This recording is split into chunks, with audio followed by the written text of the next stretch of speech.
ដល់ពេលតលច្រកខ្លាច់ចាញ់ត្រូវគេដកក្បាលចេញតែងតែចេញមកនិយាយថាសូមចរចាទ្វេភាគី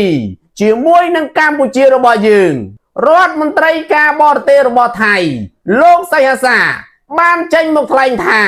ប្រទេសថៃយល់ព្រមតែងតាំងលោកធ្វើជាប្រធានគណៈចរចារបស់ថៃដើម្បីតតាំងជាមួយនឹងកម្ពុជានៅលើឆាកអន្តរជាតិស្ដីពីច្បាប់សមុទ្រ UNCLOS ហើយលោកសីហសាក៏បានបន្តទៀតដែរថាប្រទេសថៃត្រូវការពេលវេលាដើម្បីចរចាទ្វេភាគីជាមួយនឹងកម្ពុជាបន្ថែមទៀតសិនដោយសារតែតុលាការអន្តរជាតិមិនអាចកាត់ក្តីថាកម្ពុជាឬក៏ថៃជាអ្នកឈ្នះនោះទេគ្រាន់តែអាចដោះស្រាយបញ្ហានានាតែប៉ុណ្ណោះសម្រាប់ខ្ញុំមិនដឹងថាខួរក្បាលលោកសីហសាផ្ទុកទៅដោយអ្វីនោះទេ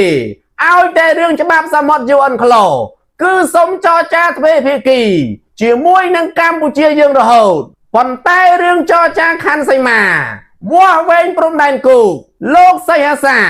តែងតែយកលេមិនព្រមមកចរចាជាមួយនឹងកម្ពុជាយើងនោះទេដោយសារតែលោកសីហសាដឹងថាថៃឈ្លានពានកម្ពុជានិងកំពុងតែកាន់កាប់ទឹកដីកម្ពុជាដោយខុសច្បាប់អន្តរជាតិផងដែរខ្ញុំបញ្ជាសកម្មភាពនៅវិរន្ទីដោយអាមេរិកបញ្ជាវាយដូចនេះបញ្ជាលោកមកកណ្ដោវាយ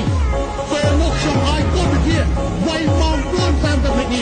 វាយដែរហ៊ុនសែននៅទីនេះបញ្ជាតបបញ្ជាកម្លាំងអាវុធបញ្ជាជួយវិញចាំរំហើយការប្រើប្រាស់កម្លាំង